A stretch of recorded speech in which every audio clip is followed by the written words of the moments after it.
সাইয়েদনা ওমর ফারুক রাদিয়াল্লাহু তাআলা আনহু দুই যুবককে বললেন, কি ব্যাপার, তোমরা এই যুবকরে কেন টেনে হিঁচড়ে আমার সামনে নিয়ে আসলা? দুই যুবক বললেন, আমিরুল মুমিনিন, এই যুবকরে আমরা চিনি না। বলে, তাহলে আনছো কেন? বলে, এই যুবক আমার বাবাকে নির্মমভাবে হত্যা করেছে। নির্মমভাবে আমার বাবাকে এই যুবক হত্যা করেছে। আমরা আপনার হাতে মামলা দায়ের করলাম। ইচ্ছা করলে নিজ হাতে আইন তুলে নিতে পারতাম, কিন্তু আমরা নেই নাই। তার কারণ হলো, যেই দেশের রাষ্ট্রপ্রধান, যেই দেশের খলিফা কোরআন দিয়ে রাষ্ট্র পরিচালনা করে, যেই দেশের রাষ্ট্রনায়ক রাসূলুল্লাহর আদর্শ দিয়ে দেশ পরিচালনা করে, ওই দেশের আমির হলো হযরত ওমর রাদিয়াল্লাহু তাআলা আনহু। অবশ্যই কোরআন সুন্নাহ অনুযায়ী বিচার করবে। আমরা আপনার দরবারে মামলা দায়ের করলাম। হযরত ওমর বললেন, যুবক, এই দুই যুবক যে মামলা দায়ের করেছে তা কি সত্য? দুই যুবক বললেন, ইয়া আমিরুল মুমিনিন, তা সত্য। আমি তার বাবাকে অনাকাঙ্ক্ষিতভাবে হত্যা করেছি। হযরত ওমর বললেন, ব্যাপার কি, কেন হত্যা করেছো? ওমর রাদিয়াল্লাহু তাআলা আনহুর প্রশ্নের জবাবে যুবক বললেন, ইয়া আমিরুল মুমিনিন, আমি ইচ্ছা করে হত্যা করি নাই। এই মদিনার মানুষ আমি না, আমি মদিনা থেকে অনেক দূরের মানুষ। আমি সফরে বের হয়েছি। আমি দীর্ঘক্ষণ সফর করার কারণে ক্লান্ত হয়ে পড়েছি। একটা খেজুর গাছের বাগানে এসে আমি আমার ওটটা বেঁধেছি, আর আমি একটু বিশ্রাম নিয়েছি। ক্লান্ত শরীর, ক্ষুধার্ত শরীর, কখন জানি আমার চোখে ঘুম এসে যায়, আমি সেটা অনুভব করতে পারি নাই। ঘুম থেকে জেগে দেখে আমার ওটটা আমার পাশে নাই। আমি আমার ওটটা তালাশ করতে লাগলাম, যে ওটটা আমার বাহন, যে ওটটা দিয়ে আমি চলাফেরা করি, যে ওটটা দিয়ে আমি সফরে বের হয়েছি, ওই ওটটা আমি আর খুঁজে পাচ্ছি না। খুঁজতে খুঁজতে দেখি এই খেজুর গাছের বাগানের শেষ প্রান্তরে কে যেন আমার ওটটাকে মেরে ফেলে দিয়েছে। কে জানে আমার ওটটাকে মেরে ফেলেছে। আমার মরা ওটটা পড়ে আছে, তার পাশে একটা বৃদ্ধ লোক দাঁড়িয়ে আছে।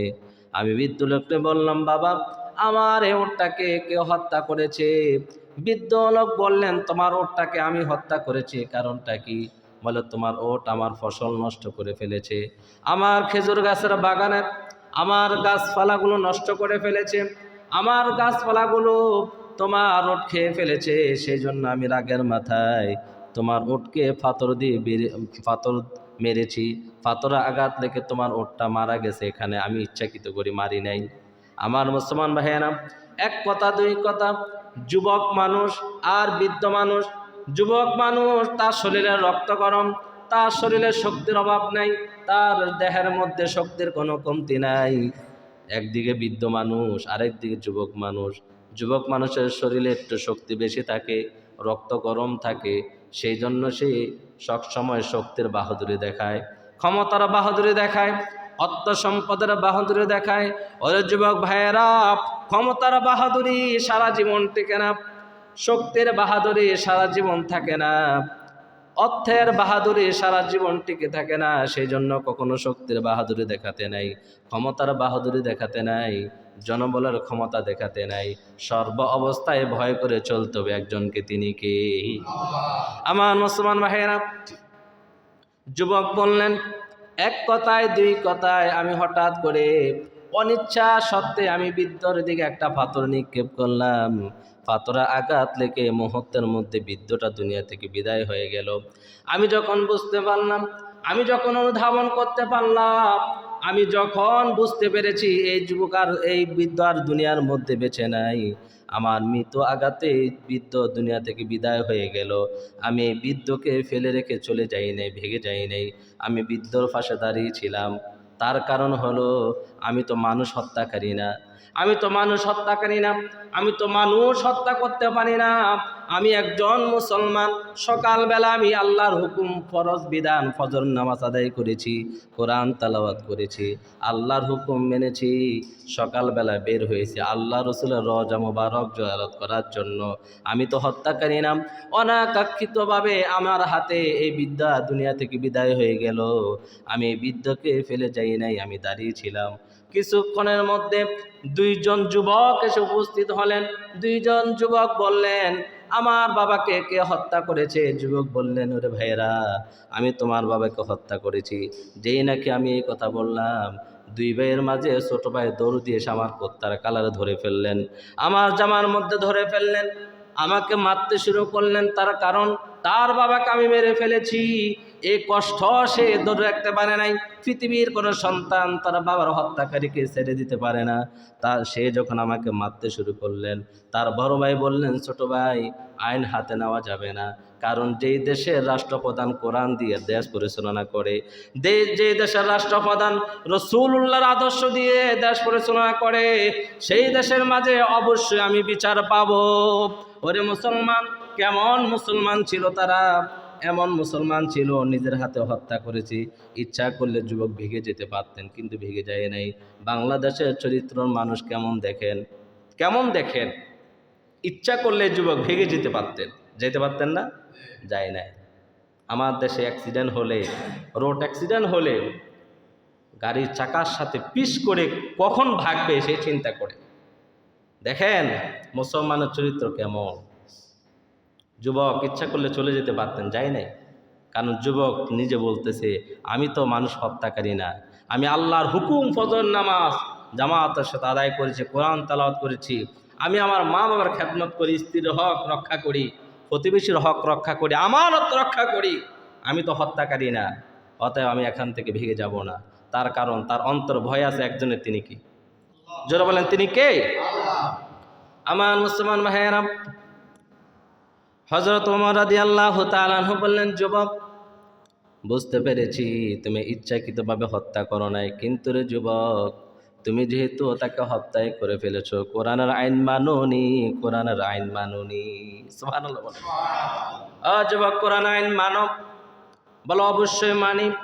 যদি কোরআনের আইন মেনে থাকো, হত্যার বদলে হত্যা, কতলের বদলে কতল, নফসের বদলে নফস, তোমাকে হত্যা করা হবে, তুমি কি সেটা মানো নাকি? যুবক মানুষ চোখের পানি ছেড়ে দিয়ে বললেন, আমিরুল মুমিনিন, ইয়া আমিরুল মুমিনিন, আল্লাহর কোরআনের আইন যদি আমি মানি, আল্লাহ রসুলের বিধান যদি আমি মানি, আপনি আমিরুল মুমিনিন, কোরআন দিয়ে রাষ্ট্র পরিচালনা করেন, মুসলিম জাহানের খলিফা আপনি, প্রেসিডেন্ট আপনি, কোরআন দিয়ে রাষ্ট্র পরিচালনা করেন, আমি যদি এই হুকুমটা মেনে নেই, আল্লাহ পাক কি আমাকে মাফ করবে কিনা? সুবহানাল্লাহ বলবেন না?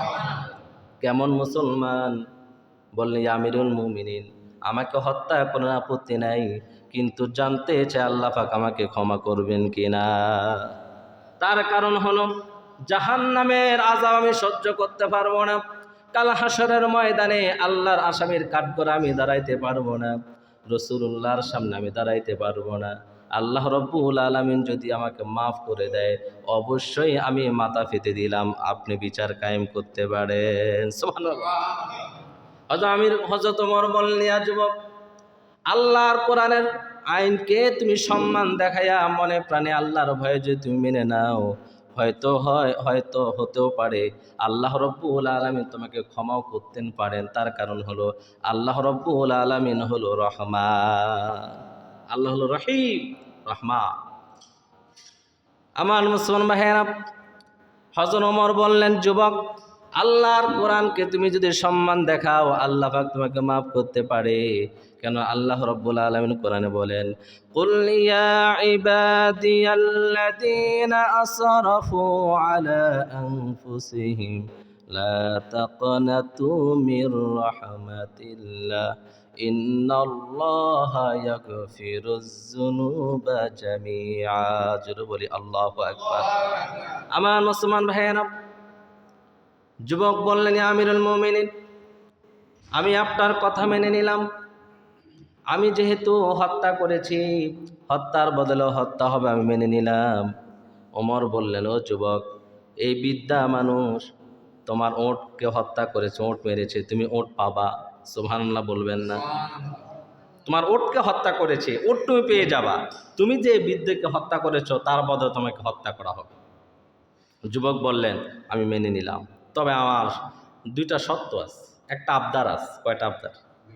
ইয়া আমিরুল মুমিনিন, একটা আবদার হলো, এই মদিনার মানুষ আমি না, আমি সফরে বের হয়েছি, অনেক দূরে আমার বাড়ি, আমার কাছে আমার প্রতিবেশীর আমানত আছে, আমার বৃদ্ধা মা এবং বাবা আছে, আমার সন্তানেরা আছে। কিছু মানুষ আমার কাছে ঋণ পাবে।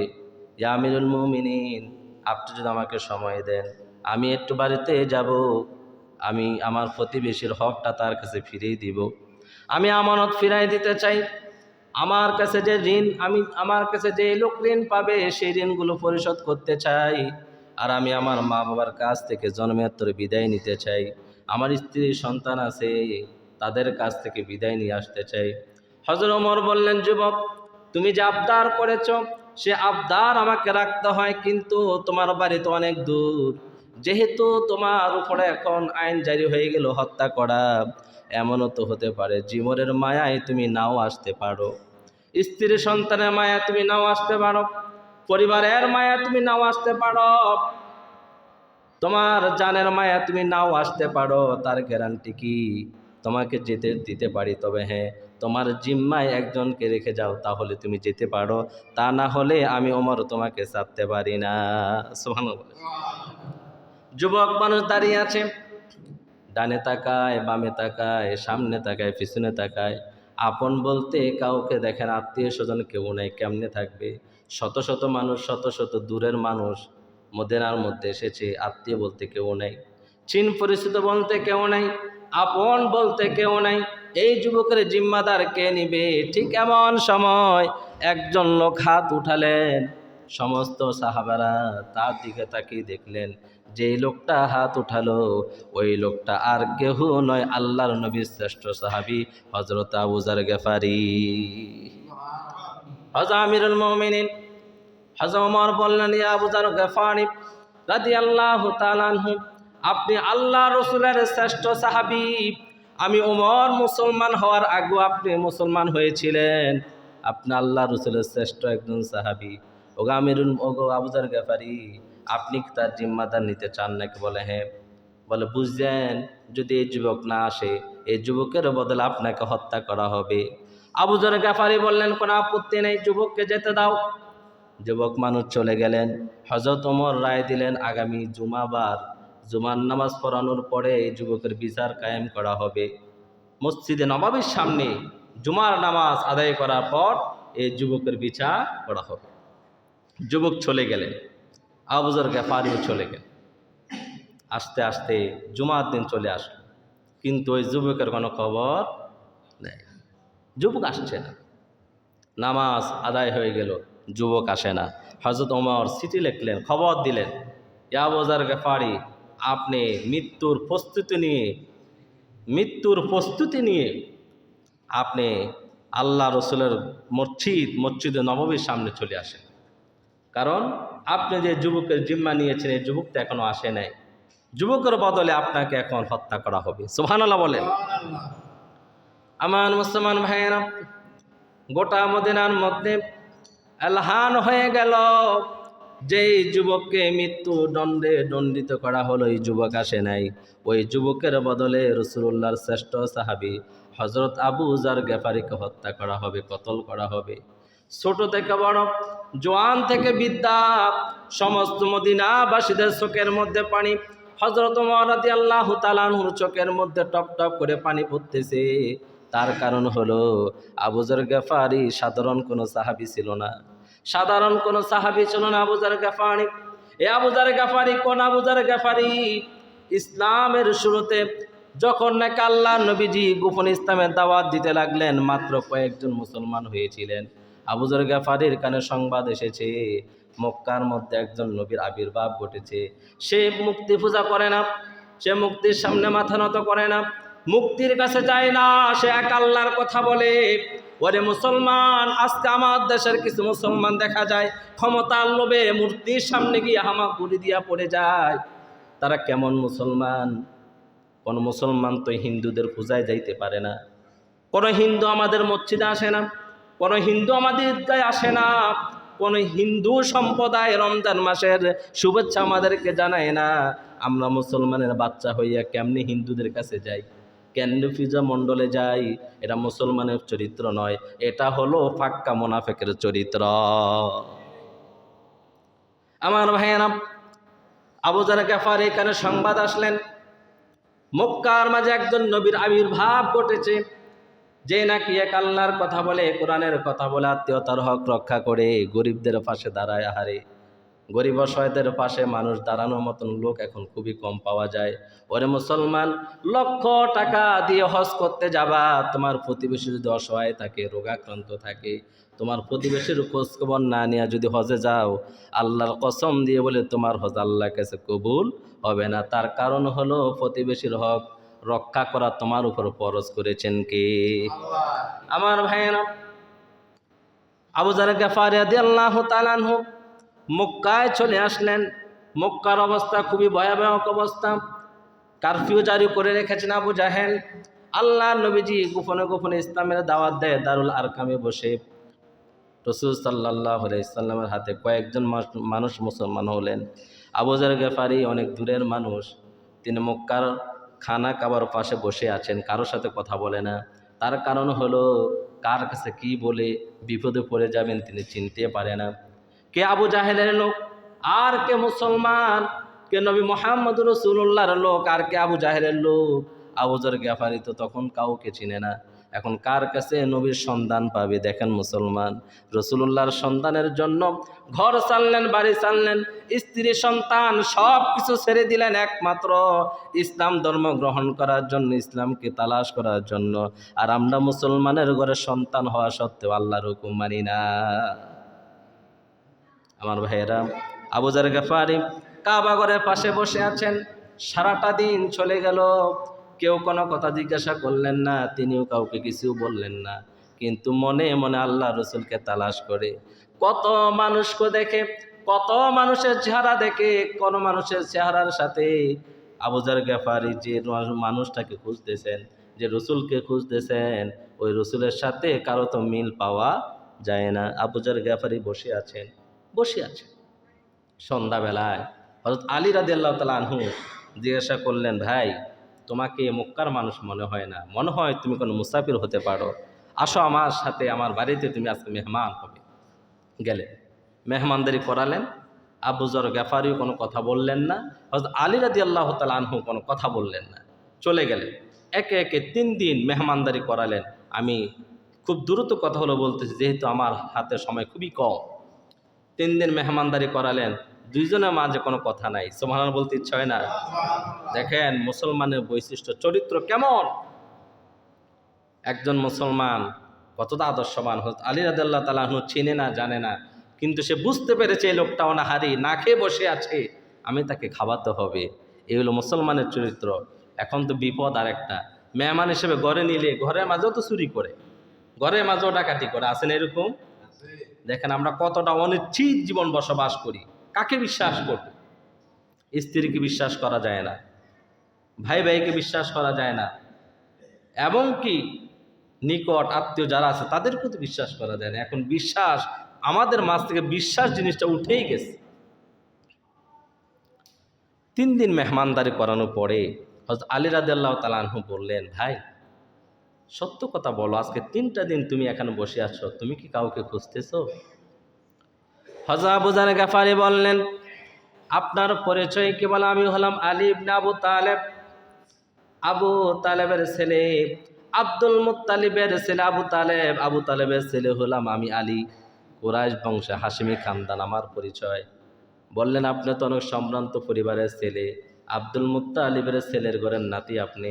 আপনি আমার কাছে ওয়াদাবদ্ধ হন, আপনি আমাকে যে প্রশ্ন করেছেন প্রশ্নের জবাব আমি দিব, কিন্তু আপনি ওয়াদাবদ্ধ হন, কাউকে কিছু বলতে পারবেন না। তৎকালীন যদিও তারা কাফের ছিল, আলী তখন কাফের ছিল না, মুসলমান ছিল, কিন্তু ওই যুগের মুশরিকরাও, ওই যুগের কাফেররাও, ওই যুগের মুক্তি ফুজারি যারা করতেন, তারা কিন্তু তাদের ওয়াদা ঠিক রাখতেন, মিথ্যা বলতেন না। তারও প্রমাণ আছে। আল্লাহ রসুল সাল্লাল্লাহু আলাইহি ওয়াসাল্লামের নামে যখন ফারস্যের প্রেসিডেন্টের সামনে আবু সুফিয়ান বক্তব্য দিয়েছিলেন, একটাও মিথ্যা কথা বলতে পারে না, যদি সে ইচ্ছা করেছিলেন। এটা অন্য বিষয়, আমি অন্যদিন বলবো। আলী রাদিয়াল্লাহু তাআলা আনহুকে বললেন, ভাই, তুমি যদি ওয়াদাবদ্ধ হও তাহলে আমি বলতে পারি আমি আজকে 3 দিন এখানে কেন বসে আছি। বলে, কেন? বলে, আমি আল্লাহ রসুলকে খুঁজতেছি। সুবহানাল্লাহ বলে, আমি আল্লাহ রসুলের তালাশে এখানে বসে আছি। ভয়ে কাউকে কিছু বলতে পারি না, কারণ মক্কার অবস্থা খুবই ভয়াবহ। হযরত আলী রাদিয়াল্লাহু তাআলা আনহু চোখের পানি ছেড়ে দিলেন। তার কারণ হলো আল্লাহর নবীর আপন চাচা পর্যন্ত ইসলাম গ্রহণ করে না, ঘরের মানুষ ইসলাম গ্রহণ করে না, প্রতিবেশী গ্রহণ করে না, নিজের গ্রামের মানুষ গ্রহণ করে না, নিজের দেশের মানুষ গ্রহণ করে না।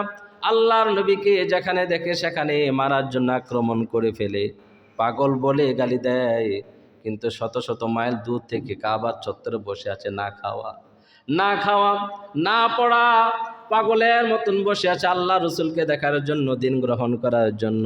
হযরত আলী রাদিয়াল্লাহু তাআলা আনহু তিনি আবেগপূর্ণ হয়ে গেলেন, কেঁদে দিলেন আর বললেন, ভাই রে, এই কথাটা কারো কাছে বলবা না। তার কারণ হলো মক্কার অবস্থা বড় কঠিন অবস্থা চলতেছে। যারা মুসলমান হওয়ার কথা বলে, যারা এক আল্লাহর কথা বলে, ইসলামের কথা বলে, এবং নবী মুহাম্মদুর রাসূলুল্লাহর সাথে সাক্ষাৎ করতেও যায়, তার উপর নির্যাতন চলে আসে। আবু জাহেল বড় মারাত্মক মানুষ, নিষ্ঠুর মানুষ, সে নবী মুহাম্মদুর রাসূলুল্লাহর কথা শুনতেই পারে না। আবু জাহেলের শাসন আমল তখন ছিলেন, আবু জাহেল ছিলেন মক্কার প্রেসিডেন্ট। এরে ভাই, আল্লাহ রসুলের সাথে সাক্ষাৎ করবা ঠিক আছে, আমি যখন আমি সামনের দিকে যাব, তুমি আমার পিছন পিছন যাবা, আমি সামনের দিকে যাব, তুমি আমার পিছনে পিছনে যাবা। যেতে যেতে আমার হাতে একটা পাথর থাকবে, পাথরটা আমি একদিকে ছুঁড়ে মারবো, তুমি ওই দিকে চলে যাবা, আমি সামনের দিকে চলে যাব। তারপরে যেন কেউ না বুঝতে পারে তুমি আল্লাহ রসুলের সন্ধানে এসেছো। সুবহানাল্লাহ বলেন। ইসলাম ধর্ম কিভাবে গ্রহণ করেছেন? তাদের কাছে ছিল ইসলাম কতটা দামি, আমাদের কাছে দামি নেই। তার কারণ কি জানেন? বাপ দাদার সূত্রে আমরা যেরকম সম্পত্তি পাই, ঠিক ওই রকম বাবা মুসলমান ছিল, মাও মুসলমান ছিল, আমরাও মুসলমান জন্মগ্রহণ করেছি, জন্মসূত্রে আমরা মুসলমান হয়ে গেছি। রক্ত দিতে হয় নাই, জান দিতে হয় নাই, মাল দিতে হয় নাই, কয়েদ বন্দি করতে হয় নাই। এই জন্য আমরা ইসলাম কি, কোরআন কি, আমরা সেটা বুঝি না। আমার ভাইয়েরা, সাহাবায়ে কেরাম রক্ত দিয়েছেন, জান দিয়েছেন, মাল দিয়েছেন, ঘর ছেড়েছেন, বাড়ি ছেড়েছেন, সব কিছু ছেড়ে আল্লাহ রসুলের নূরের কদমে এসে মাথা নত করেছেন। এই জন্য তারা ইসলামের মর্ম বুঝেছেন, জীবন দিয়েছেন আল্লাহর রাস্তায়। অনেক লম্বা কথা, আমার মনে হয় সেটা আমি শেষ করতে পারবো না। আবু যার গেফারির পরিচয়টা তুলে ধরতেছি, তিনি কে ছিলেন। আল্লাহ রসুলের কাছে গেলেন, ইসলাম গ্রহণ করলেন। রসুল্লাহ সাল্লা সাল্লাম বসে আছেন দারুল আরকামে। আল্লাহ রসুলকে দেখার সাথে সাথে আবু যার গেফারি পড়তে লাগলেন, লা ইলাহা ইল্লাল্লাহ মুহাম্মাদুর রাসূলুল্লাহ। আর বলে উঠলেন, ইয়া রাসূলুল্লাহ, এই জীবনে কত মানুষ দেখেছি, কত মানুষ আমার নজরে পড়েছে, আপনার মতন সুন্দর মানুষ আমি আবু যার আর দেখি না। আল্লাহর কসম, এই চেহারা যার দেখা যায়, এই চেহারা সম্পন্নকারী কোনোদিন মিথ্যা কথা বলতে পারে না, কোনোদিন মিথ্যা কথা বলতে পারে না। আমার রসুলের চাইতে আদর্শবান এই পৃথিবীর মধ্যে আর কেউ আছে নাকি? আবু যার গাফারি বললেন, আল্লাহর কসম, এত সুন্দর মানুষ কখনো মিথ্যা কথা বলতে পারে না, ওয়াদা বরখেলাপ করতে পারে না। আমি জানতে চাই এই পৃথিবীর মাঝে সবচাইতে সর্বশ্রেষ্ঠ নেতা একজন, তিনি কে? মুহাম্মদ সাল্লাল্লাহু আলাইহি ওয়াসাল্লাম। আমরা এমন এক নেতা পেয়েছিলাম ৬৩ বছর বয়সে, জীবনে কখনো কোনোদিন একটা মিথ্যা বলে নাই। এমন নেতা আমরা পেয়েছিলাম, এমন নবী আমরা পেয়েছিলাম, ৬৩ বছর জিন্দিগিতে কখনো কোনোদিন হরার হক মেরে খায় নাই, কখনো কোনোদিন কাউকে গালি দেয় নাই, কখনো একটা মিথ্যা কথা বলে নাই, কারোর সাথে চোখ লাল করে কথা বলে নাই। আহারে, এমন মায়ার নবী আমরা আর কোথায় পাবো? এরকম একজন নেতা কোনো ধর্মের মানুষ দেখাক তো দেখি যে মিথ্যা বলে নাই। আছে? পৃথিবীর কেউ দেখাইতে পারবে? আমার ভাইয়েরা, অন্য ধর্ম বাদ দেন, আমাদের দেশে বলেন তো দেখি সবচাইতে বেশি মিথ্যা কথা কয় কারা? নেতা যারা, তারা সকালে এক কথা, বিকালে এক কথা, এখন বলে এটা করব, ওইটা করব। নির্বাচনের পরে ওনার আর দেখা নাই, আছে কি নাই? আমার দেশের সবচাইতে বেশি মিথ্যা কথা বলে আর ওয়াদা ভঙ্গ করে যারা, তারা হলো আমার দেশের নেতারা। কথা ঠিক না বেঠিক? এই জন্য তো আমরাও মিথ্যা বলি। যেই দেশের নেতা যেমন, যে দেশের রাজা যেমন, ফজরাও তেমন, নেতা যেমন কর্মী তেমন। আমি সবার কথা বলি না, এখনো কিছু নেতা আছে যারা সঠিক কথা বলে। সিলেটের দিকে তাকান যদি, সে এখন দুনিয়ার মধ্যে নেই, ইলিয়াস আলী খুব ভালো মানুষ ছিলেন, ইসলামী মৌলবাদী বিশ্বাসী ছিলেন, কোরআন সুন্নাহর প্রেম তার অন্তরে ছিল। এরকম মানুষ বাংলাদেশে এখন কম পাওয়া যাবে, ঠিক কিনা? যদি উনি এখন দুনিয়ার মধ্যে নেয়, আল্লাহ তাকে ব্যস্ত নসিব করুক বলে আমিন। আমার ভাইয়েরা, আমি কখনো তারে প্রকাশ্যে দেখি না, সরাসরি দেখা হয় নাই, কিন্তু তার ইতিহাস আমি দেখেছি, এই জন্য বলেছি। আমার ভাইয়েরা, রসুল সাল্লাল্লাহু আলাইহি সাল্লামের হাতে ইসলাম গ্রহণ করলে আল্লাহ রসুল বললেন, আবু যার, ইসলাম গ্রহণ করেছ, একটু চুপে চলবা, কারণ অবস্থা খুবই খারাপ। আবু যার গেফারি বাড়ি ঘর সব কিছু ছেড়ে দিয়ে মুসলমান হলেন, তিনি কি চুপ থাকতে পারেন? কাবা চত্বরে এসে জোরে পড়তে লাগলেন, আশহাদু আল্লাহ ইলাহা ইল্লাল্লাহু ওয়া আশহাদু আন্না মুহাম্মাদান আবদুহু ওয়া রাসূলুহু। এই কলমা যখন পড়লেন, আবু জাহেলের সেলা সামুন্ডারাকে খাইছে রে। এই লোকের আবির্ভাব ঘটলো কোথায় থেকে? আমরা সবাই বসে আছি, আমরা তো এই লোকে খুঁজতেছি যে বলবে আল্লাহ এক, মোহাম্মদ রসুল্লাহ আল্লাহর প্রিয় রসুল, তাকে তো আমরা ধরি। ধরলেন, মারতে শুরু করলেন।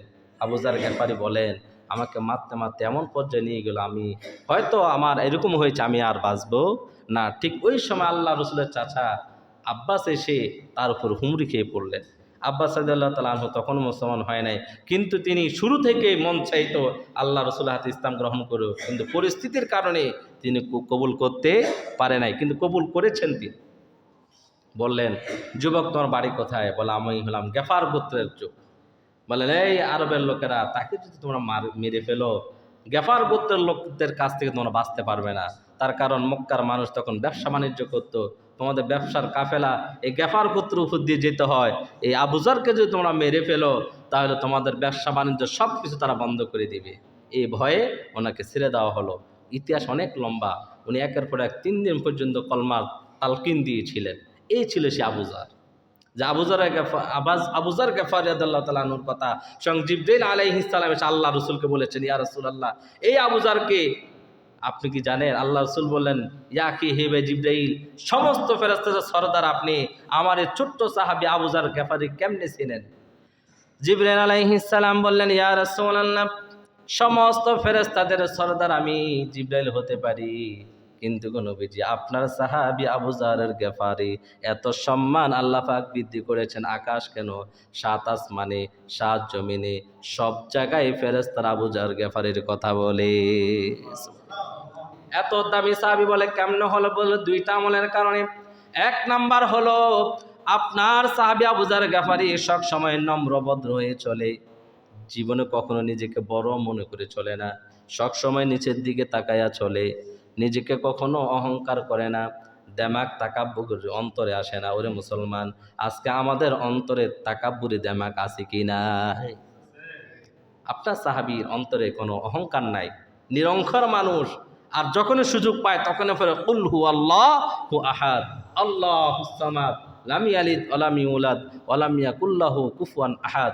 যখনই সুযোগ পায় তখনই সূরা ইখলাস পড়ে। এই 2টা আমলের কারণে আল্লাহ পাক তার সম্মান এত বুলন্দ করেছেন। আল্লাহ পাক সমস্ত ফেরেশতাদেরকে বলে দিয়েছেন, আর সমস্ত ফেরেশতা আবু যার গেফারির প্রশংসা করেন। সুবহানাল্লাহ। আমার ভাইয়েরা, সময় তো শেষ হয়ে যাচ্ছে। ওই সাহাবী আবু যার গেফারি, মনে আছে কথা? ওমর রাদিয়াল্লাহু তাআলা আনহু চোখের পানি পড়তেছে টপ টপ করে, আরে আবু যার গেফারিকে এখন হত্যা করা হবে। কিন্তু আইন, কোরআনী আইন কাকে বলে, ইসলামের আইন কাকে বলে, কে ধনী কে গরিব, কে নেতা কে কর্মী, কে রাজা কে প্রজা, এটা দেখায় নাই। যে অন্যায় করেছে তার বিচার হবে কোরআন দিয়ে। এটা কার হুকুম? এত বড় সাহাবী আবু যার জিম্মাদার নিয়েছিলেন, অপরাধ করে নাই, তাকে হত্যা করা হবে। কথা সংক্ষেপ করে দিচ্ছি, জল্লাদ থেকে পোশাক পরিধান করা হলো, হত্যা করা হবে। তার সামনে জল্লাদ দাঁড়িয়েছে, জল্লার চোখে দিয়েও পানি পড়ে, কারণ আল্লাহ রসুলের শ্রেষ্ঠ সাহাবী। আহারে, সাহাবীদের মধ্যে যে সাহাবী হাত তুললে দোয়া কবুল হয়ে যায়, ওইরকম একজন সাহাবী হলো আবু যার গেফারি। ওনাকে হত্যা করা হবে। ওমর রাদিয়াল্লাহু আনহু চোখের পানি মুছতেছে, রায় দিচ্ছেন, করার কিছু নেই। রায় দিবেন ঠিক এমন সময়, জল্লাদ কল্লা ফেলে দিবে ঠিক এমন সময়, পিছন দিক থেকে একজন যুবক ডাক দিল, ইয়া আমিরুল মুমিনিন লা তাকতুল, আবু যার গেফারিকে হত্যা করো না। ওই যে দেখো মরুভূমির প্রান্তরে বালু উঠতেছে, আমার মন সাক্ষী দেয় ওই যুবক আসতেছে। সুবহানাল্লাহ বলে। মুহূর্তের মধ্যে যুবক চলে আসলেন। কোন যুবক? ওই যুবক, কথা মনে আছে আপনাদের?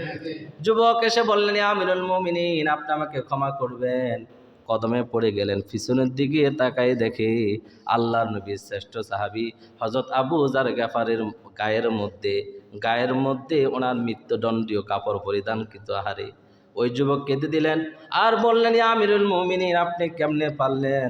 আল্লাহ রাসূল একজন সাহাবী, যাদেরকে আল্লাহ পাক ক্ষমা করে দিয়েছেন, জান্নাতি মানুষ।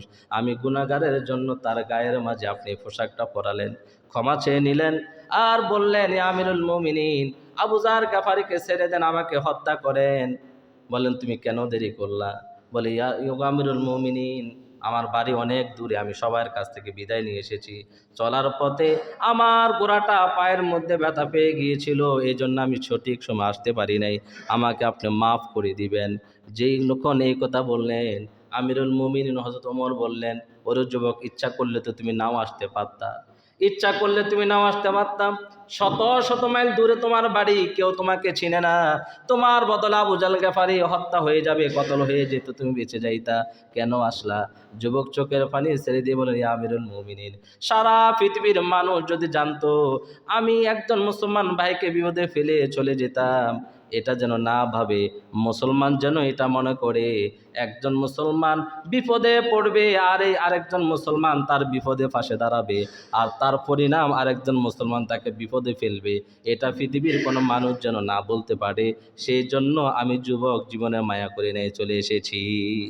পৃথিবীর কোনো মানুষ যেন না ভাবতে পারে একজন মুসলমান বিপদে পড়েছে, একজন মুসলমান বিপদে পড়েছে, আরেকজন মুসলমান তার পাশে দাঁড়ানোর কারণে তাকে বিপদে পড়তে হয়েছে, পৃথিবীর কোনো মানুষ যেন সেটা না বলতে পারে।